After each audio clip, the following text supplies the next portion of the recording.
Bom dia. Graça e paz da parte de Deus, nosso Pai, e do nosso Senhor e Salvador Jesus Cristo. Amém?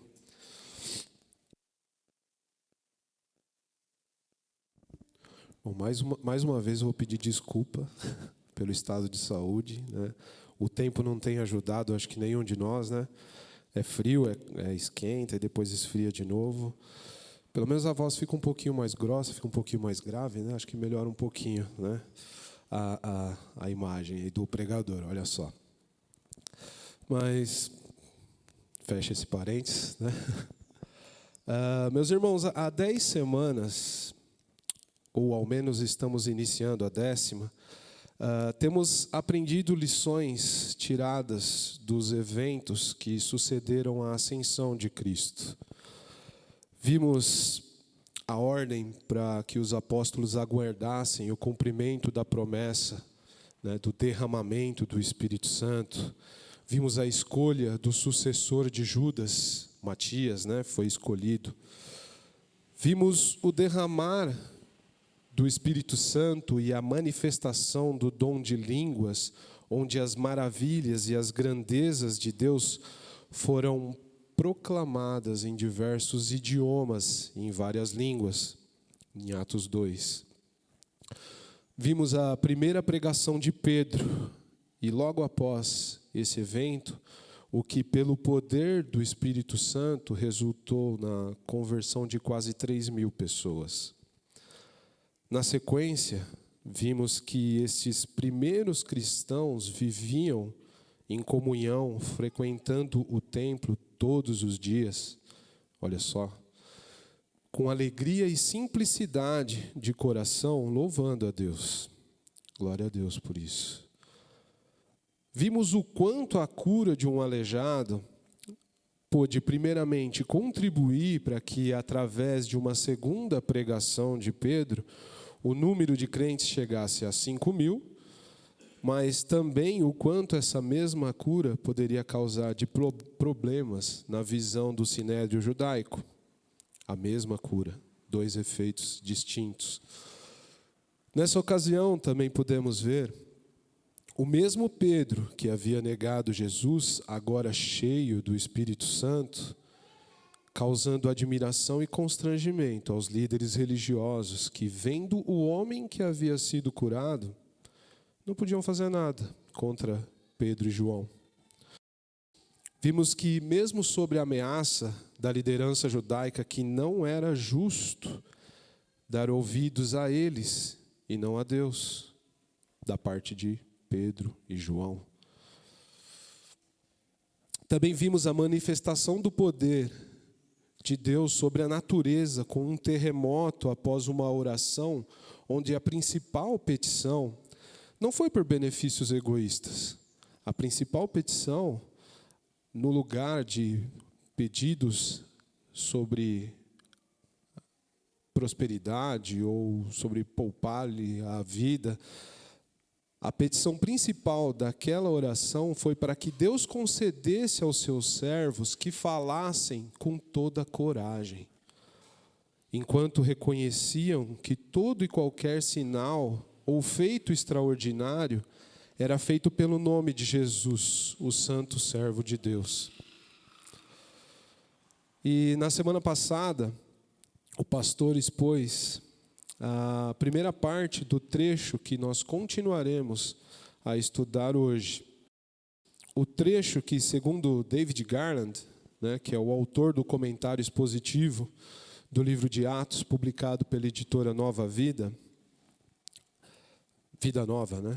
Nova Vida. O efeito é o mesmo, né? Da editora Vida Nova, que apesar da divisão dos capítulos, hoje a gente inicia o capítulo 5, na semana passada nós finalizamos o capítulo 4, o sermão da semana passada e o dessa semana são o mesmo trecho, falam do mesmo assunto. Segundo ele, eles tratam a diferença entre a influência do Espírito Santo gerando unidade sacrificial no povo de Deus, versus a influência nociva de Satanás infiltrada nesse mesmo povo.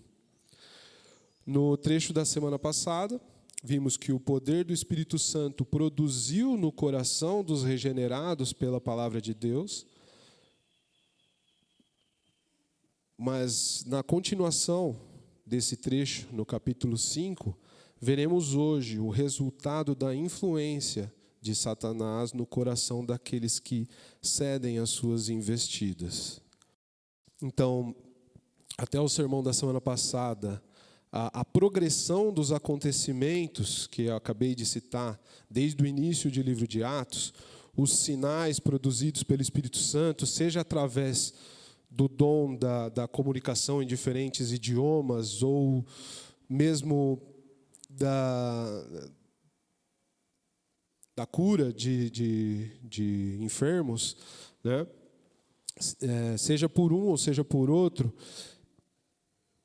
com o propósito também de validar a mensagem dos apóstolos, né? A gente vê que depois da cura do aleijado, Pedro segue com um sermão, né? Ou então a aclaração do Espírito Santo na conversão de milhares de pessoas através de cada um dos sermões expostos até aqui. A gente pode encarar que todos esses relatos como uma progressão eufórica dos acontecimentos que podemos imaginar que aos que presenciaram tudo isso podiam se sentir atraídos a aderir a esse movimento simplesmente pelos acontecimentos em si. Sim ou não? É normal que a gente imagine que muitas pessoas sejam atraídas por eventos, acontecimentos extraordinários, por uma multidão aderindo a uma determinada filosofia ou uma determinada forma de agir. É a galera do vai com as outras, né? Maria vai com as outras, né? Então, é bem possível que houvessem pessoas que acompanharam essa euforia. Faz sentido? Sim ou não? Que ao ver um avivamento, né, que é como chamaríamos se algo parecido vier a ocorrer hoje, que muitos se levariam apenas pela euforia de todos esses sinais e de todo esse crescimento. Enfim, chegamos então até o trecho de hoje, né? O 10º sermão da série A Propagação de Cristo. Peço que os irmãos abram as Bíblias no livro de Atos dos Apóstolos, capítulo 5.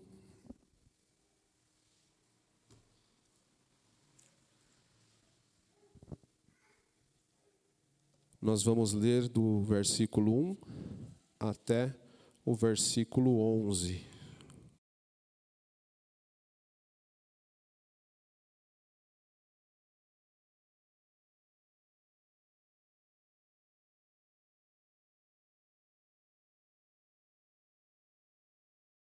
Então, Atos dos Apóstolos, capítulo 5, versículos de 1 a 11, um relato histórico e verdadeiro registrado sobre a orientação do Espírito Santo através do evangelista Lucas para toda a igreja de Cristo, diz o seguinte, capítulo 1. Um homem chamado Ananias, com Safira, a sua esposa, também vendeu uma propriedade.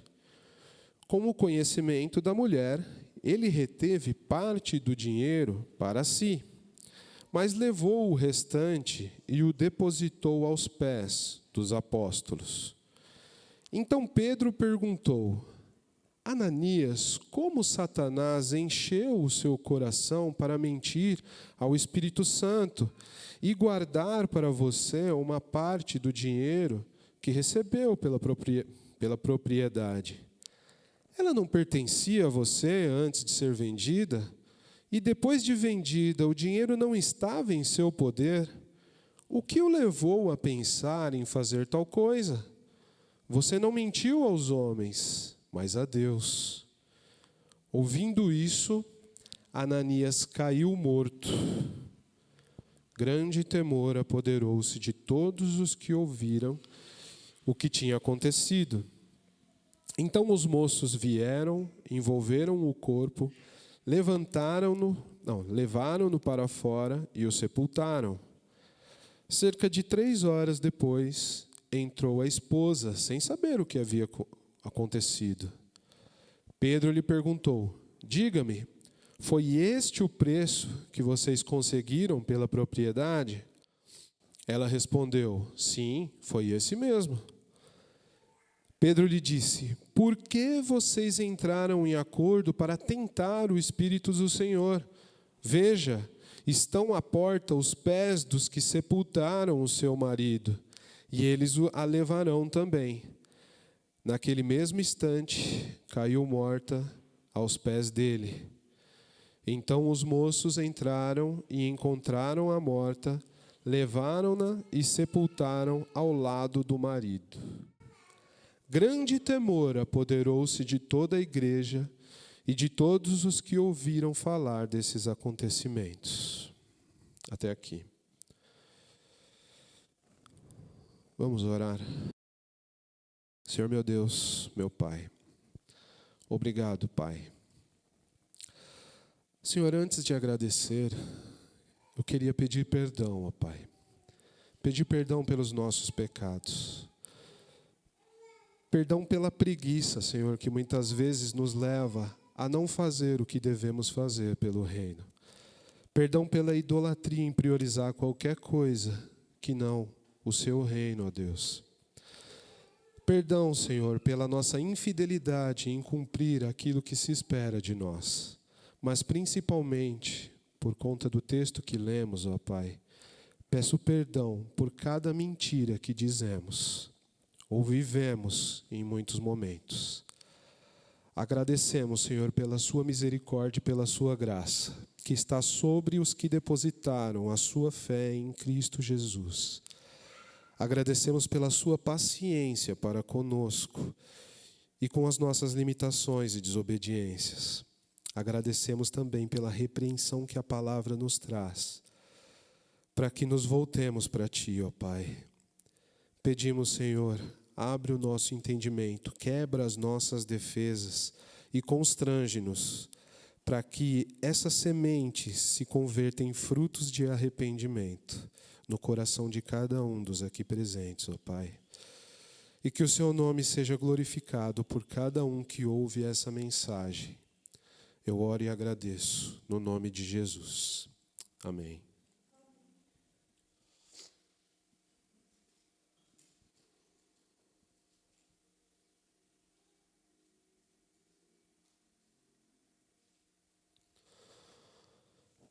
Meus queridos, creio que vocês vão concordar que esse não é um trecho muito popular hoje em dia.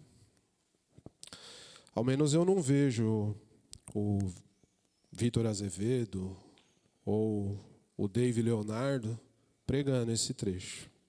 Não consigo imaginar eles pregando trechos como esse. Imagino os pregadores que parecem mais o amado dos ursinhos carinhosos falando do juízo de Deus. No entanto, Deus, o nosso Deus, o verdadeiro Deus, Jeová, como revelado por sua própria vontade através das Escrituras Sagradas, não nos escondeu a sua ira. Na verdade, encontramos diversos versos propositalmente inseridos nas Escrituras por autores que cremos terem sido inspirados pelo próprio Espírito Santo de Deus. Vou citar alguns. Êxodo 22, versículos 22 e 24, diz assim: não prejudiquem as viúvas nem os órfãos, porque se o fizerem e eles clamarem a mim, é Deus quem está falando, eu certamente atenderei ao seu clamor, com grande ira matarei vocês à espada. Suas mulheres ficarão viúvas e seus filhos órfãos. Pesado, né? Salmo 7:11. Deus é um juiz justo, um Deus que manifesta cada dia o seu furor. Algumas traduções vão dizer um Deus que se ira todos os dias.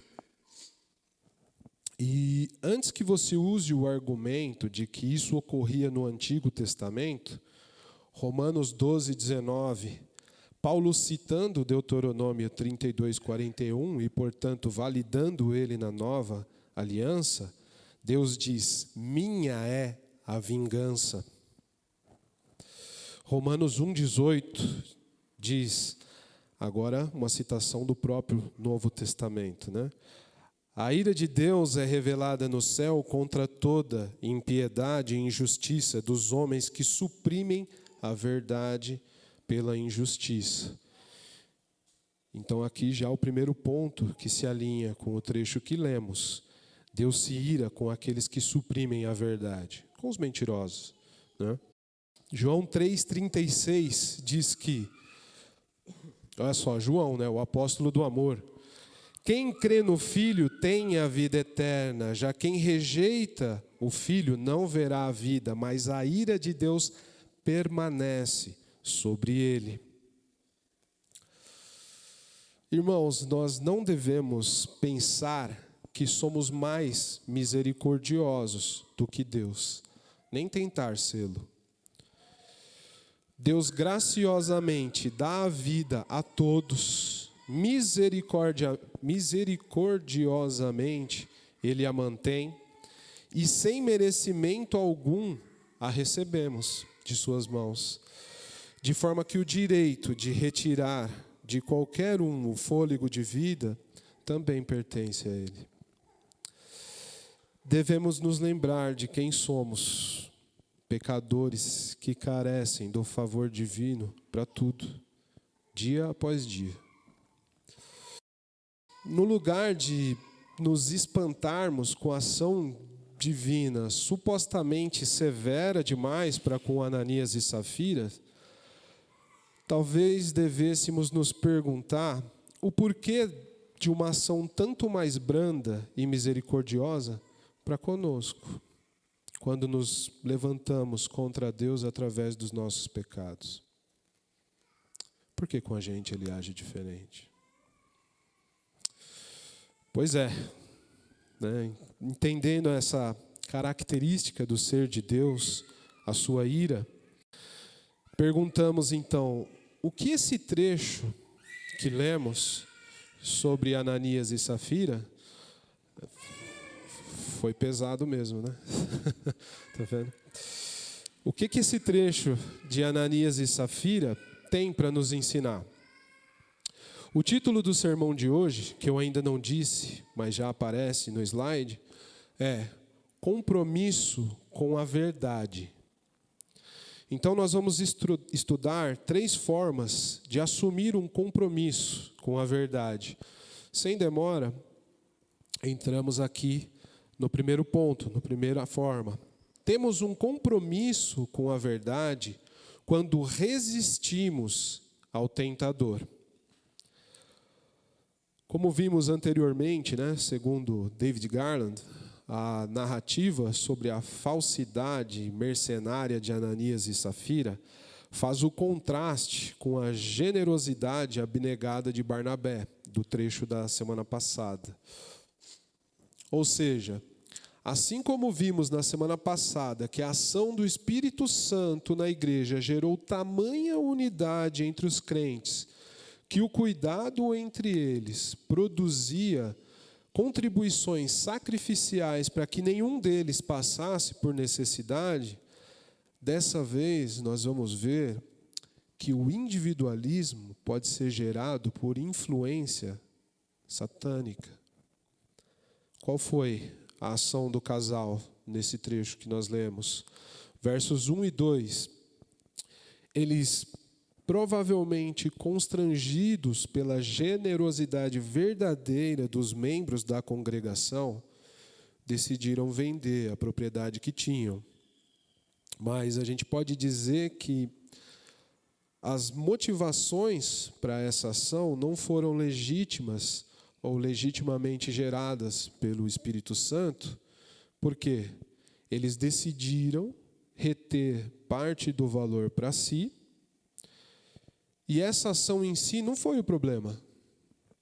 Não haveria problema ele vender um terreno, guardar uma parte e entregar uma parte como oferta. O problema é claramente revelado, né, no verso 3. O que diz o verso 3? Então perguntou Pedro: Ananias, como você permitiu que Satanás enchesse o seu coração? Então vemos aqui que existe a influência maligna no coração de Ananias, a ponto de você mentir ao Espírito Santo e guardar para si uma parte do dinheiro que recebeu pela propriedade. Então o verso 3 nos revela duas coisas importantes. Primeira, o pecado de Ananias e Safira foi a mentira. Pedro diz que ele chegou ao ponto de mentir ao Espírito Santo.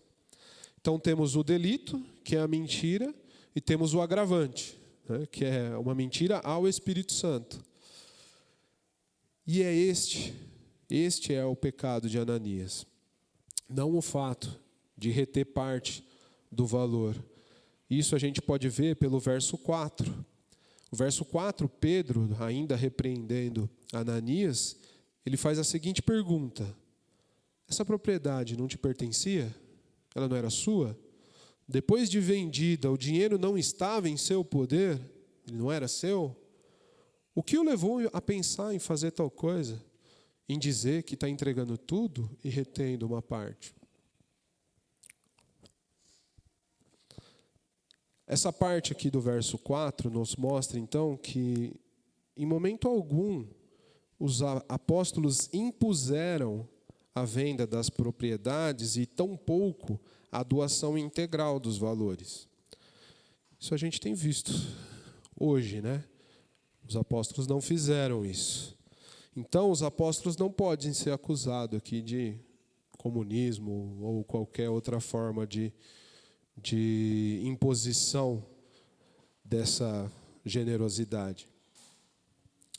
Essa ação por parte dos crentes foi produzida pelo amor ao próximo, que era fruto da influência do Espírito Santo no coração de cada um que creu em Jesus Cristo. O versículo 4 ainda termina mostrando novamente a mentira como o pecado de Ananias. Pedro complementa: você não mentiu a homens, mas sim a Deus. E aí, meus irmãos, a mentira talvez seja o pecado mais negligenciado pelos crentes. Tem coisas que você fala, fiz tal coisa, você é excomungado. Mentira, acho que parece ser um pecado menor, né? Alguns dizem, mas foi só uma mentirinha inofensiva, não fiz mal a ninguém, eu só não disse a verdade, tentando se livrar da culpa. Mas saiba que se você é negligente em relação à mentira, se você tolera ou pratica a mentira, na verdade esse pode ser um indício de algo muito mais sério. Vamos ver se a Bíblia detém a mesma tolerância que muitas vezes nós temos. Efésios 4, versículo 25, diz assim: portanto, cada um de vocês deve abandonar a mentira e falar a verdade ao seu próximo, pois todos somos membros de um mesmo corpo, que é o corpo de Cristo, aquele que verdadeiramente creu, ele faz parte do corpo de Cristo na terra, que é a igreja. E quem é membro do corpo de Cristo não deve mentir. Colossenses 3, versículos 9 e 10. Não mintam uns aos outros, visto que vocês já se despiram do velho homem, cantamos aqui inclusive, com suas práticas, e se revestiram do novo, o qual está sendo renovado em conhecimento à imagem do seu Criador. Mentir pode ser um sinal de que ainda não nos despimos do velho homem e de que estamos longe da imagem do nosso Criador, contrariando totalmente Colossenses 3, 9 e 10.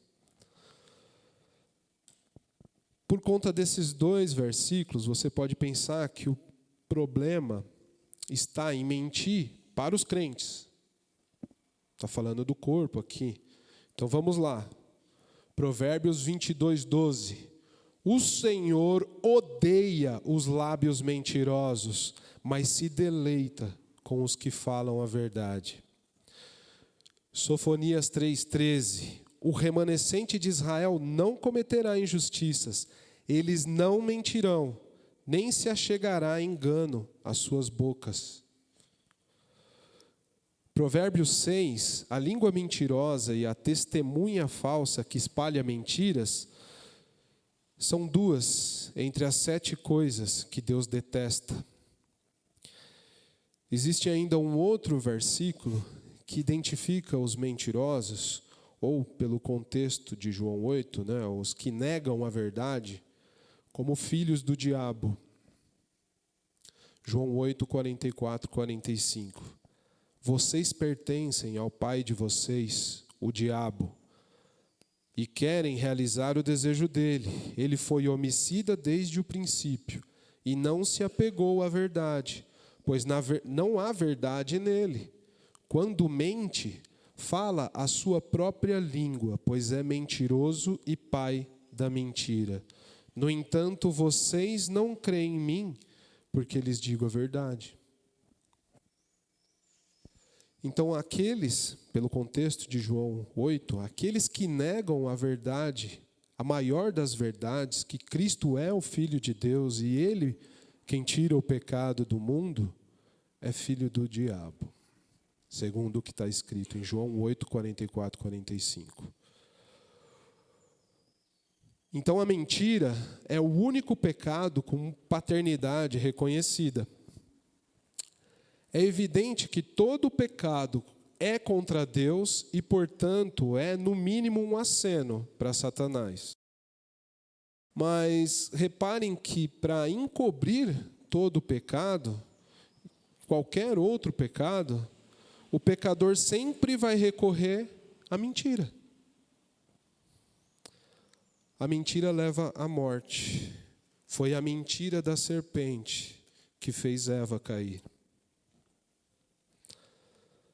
Portanto, não sejamos como Ananias, que possamos resistir à tentação, que possamos resistir ao diabo pelo poder do Espírito que habita em nós, porque assim, resistindo a ele, ele fugirá de nós. É o que nos é prometido nas Escrituras. Resistir ao diabo e ele fugirá de vós.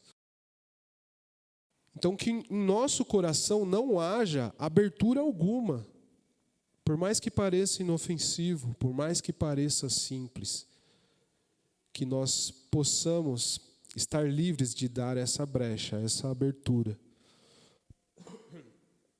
Nem mesmo no caso de parecer algo inofensivo, que ninguém vai descobrir. Deus tudo sabe, tudo vê, tudo sonda. Ele sonda os nossos corações. Ele sabe se o que dizemos é verdade. Ele sabe se o que vivemos é verdade. Se o que transparecemos para os outros é o que realmente somos. Paremos e pensemos em como temos agido. Então, antes que possamos dar lugar à mentira, que tenhamos um compromisso legítimo com a verdade em toda e qualquer situação. Amém? Ainda que a verdade seja prejudicial, aparentemente prejudicial, que venha a causar, de repente, a perda de dinheiro. Afinal, é só dinheiro, né? Se comparado a tudo que nos é prometido, não é nada. Que nós possamos honrar aquele que nos chamou. Amém? Então, o primeiro ponto, qual que era? Aqueles que têm um compromisso com a verdade resistem às tentações, resistem ao tentador. Segundo ponto, Temos um compromisso com a verdade quando somos leais a Deus e somente a Deus. A quem nós temos dedicado a nossa lealdade? A quem nós somos leais?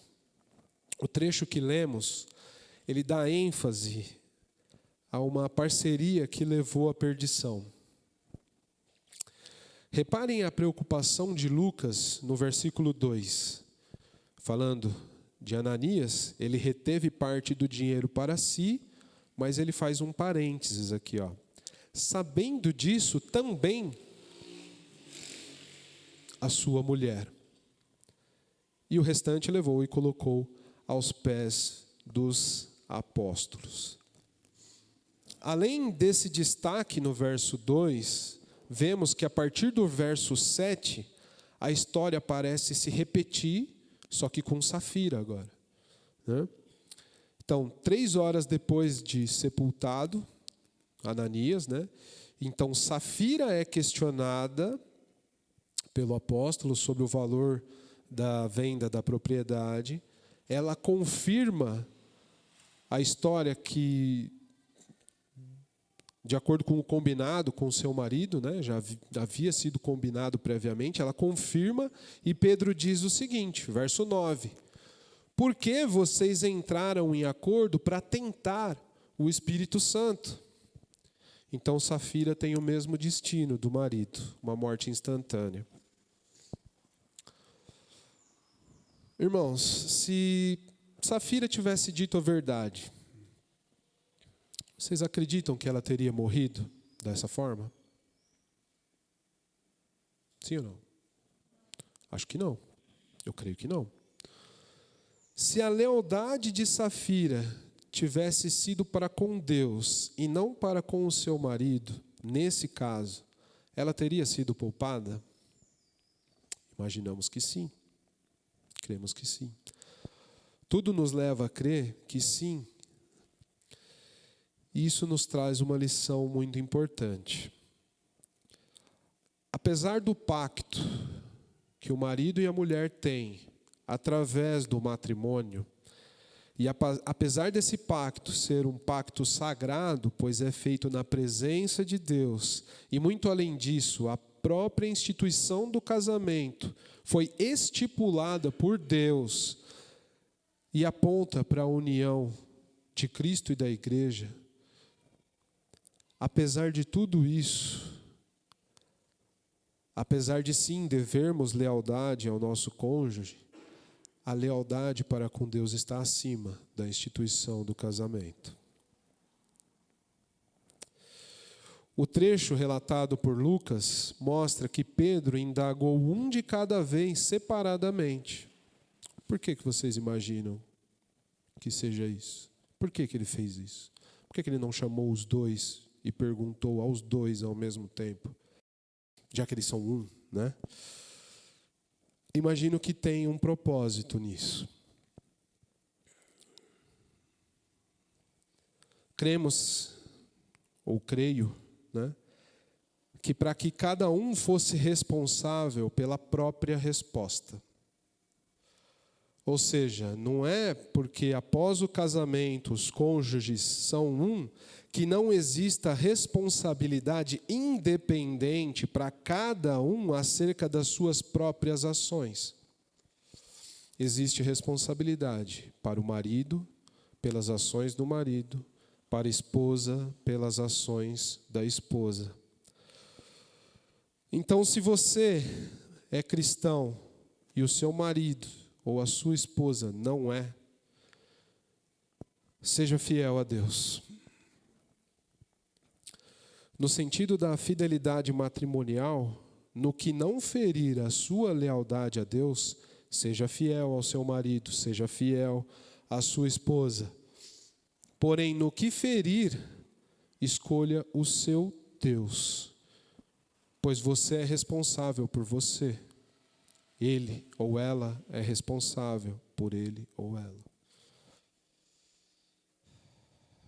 O seu marido ou a sua esposa, no sentido da salvação, no sentido da fidelidade com Deus, é responsável pelos próprios atos, por si mesmo. Minha sugestão, mantenha-se em oração e, se for da vontade de Deus,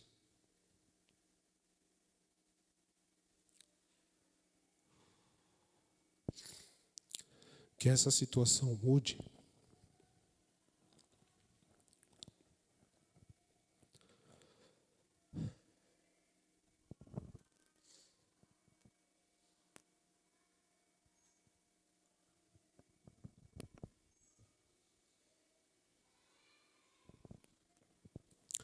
À medida que você apresentar a ele ou ela a verdade, faça a sua parte, pregue para o seu marido, pregue para a sua esposa. Se o Espírito agir, essa situação mudará. Mas se ele não agir, glorifique-o ainda assim, porque ele continuará digno de glória. Amém? Então devemos ter uma lealdade com Deus, acima de todas as coisas, acima de todas as pessoas, acima de qualquer coisa. Terceiro ponto. Temos um compromisso com a verdade quando somos de Cristo. Assim como aqueles que se comprometem com a mentira, negando a verdade, são filhos do diabo, aqueles que foram feitos filhos de Deus, assumiram um compromisso com a verdade através do verdadeiro Filho unigênito de Deus, Jesus Cristo, o nosso Senhor. Se Satanás foi homicida desde o início, e nele não há verdade alguma, Jesus Cristo é o caminho, ele é a verdade e ele é a vida. É o que está escrito em João 14:6. O único que pode nos libertar das amarras da mentira que vivemos desde quando nascemos, negando o Filho de Deus. Ele que nos libertou, ele que nos fez reconhecê-lo como Cristo. O Espírito Santo agiu em nós, de forma que nós não merecíamos isso, mas as misericórdias de Deus foram infinitas para conosco, para que tornasse possível reconhecê-lo, reconhecer a verdade.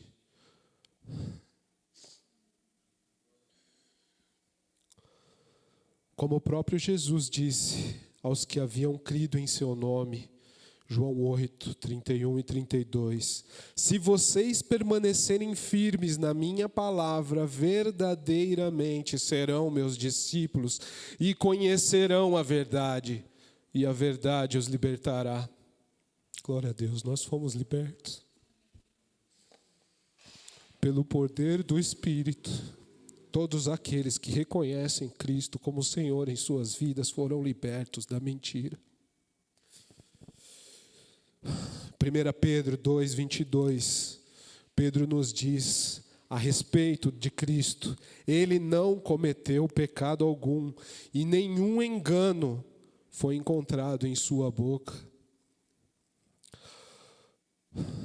Nós que cremos em Jesus Cristo temos um compromisso com essa verdade, temos um compromisso com o nosso Senhor para agirmos como Ele agiu. Nenhum engano foi encontrado na boca dele. Que nenhum engano seja encontrado na minha boca, que nenhum engano seja encontrado na boca de vocês. Todos vocês que dizem confessar, que confessam o nome de Cristo. Agora nós que cremos em Cristo, temos um compromisso com o grande sumo sacerdote. Hebreus 4, 14 e 15. Portanto, visto que temos um grande sumo sacerdote que adentrou aos céus, Jesus, o Filho de Deus, apeguemo-nos com toda a firmeza à fé que professamos, pois não temos um sumo sacerdote que não possa compadecer-se das nossas fraquezas, mas alguém que, como nós, passou por todo tipo de tentação, porém sem pecado. Ananias ignorou a verdade. Fazendo isso, ele ignorou o próprio Cristo. E mesmo que o seu nome, o nome de Ananias, represente uma verdade grande, uma grande verdade, Hanan, graça e misericórdia, Yah, abreviação de Yahvé, Hananiah, Yahvé é misericordioso. Ele nos deu a sua misericórdia. Ele nos deu a salvação por graça. Apesar do nome de Ananias dizer essa verdade, não houve e não haverá misericórdia para nenhum dos que negam a verdade do nome de Cristo. A verdade de Yehoshua. Jeová é Salvador. Ele nos enviou seu Santo Filho como forma de misericórdia. Ele proporciona a todo que crê a expiação do pecado e a libertação das amarras do pecado. O sangue de Cristo desvia de sobre nós a ira de Deus, que será implacável para todos os filhos do diabo, aqueles que se mantêm alheios da vontade de Deus, aqueles que negam a verdade absoluta do nome do Filho de Deus, Jesus Cristo. Ele voltará e executará o que está pré-determinado pelo Pai desde a fundação do mundo, quer você queira ou não. Portanto, nós, os que creem em Jesus Cristo,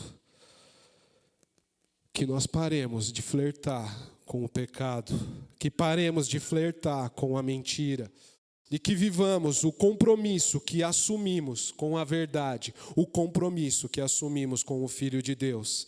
Que sejamos verdadeiramente filhos de Deus e não crentes nominais, que têm aparência de vivos, mas que por dentro fedem como mortos. Que como Ananias tentaram parecer regenerados, tentaram parecer caridosos, piedosos, obedientes ou santos, mas que ao fazerem isso, mentem para o Espírito Santo, cometendo o mesmo pecado que Ananias e Safira, mas no fundo estão enganando a si próprios e acumulando condenação sobre suas cabeças. Ananias, Yahvé é misericordioso. Ore a Deus. Peça pelo perdão do seu pecado. Se você vive dessa forma, peça perdão. Clame por misericórdia, porque Deus é misericordioso. Se você ainda não é cristão, mas por algum motivo que você não entende durante essa mensagem, você veio a crer, peça pelo perdão dos seus pecados. Declare comigo: eu creio que Cristo Jesus é o Filho de Deus, que veio em carne, morreu e ressuscitou para me dar, por graça, não por nada que haja em mim, a vida eterna.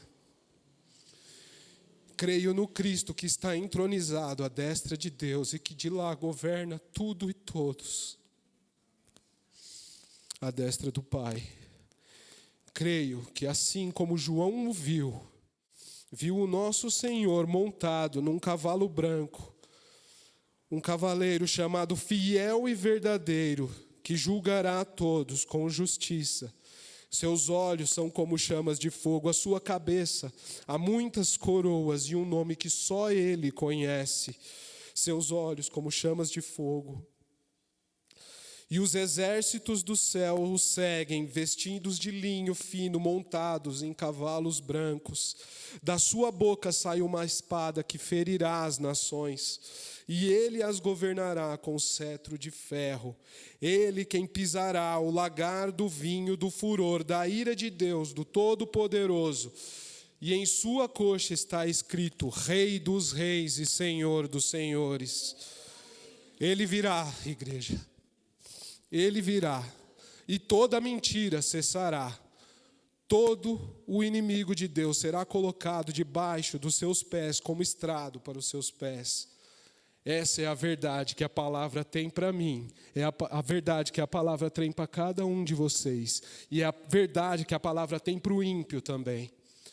Para que Deus seja glorificado através do endurecimento daquele que nega essa verdade, pela justiça de Deus, mas não para nós, não para nós.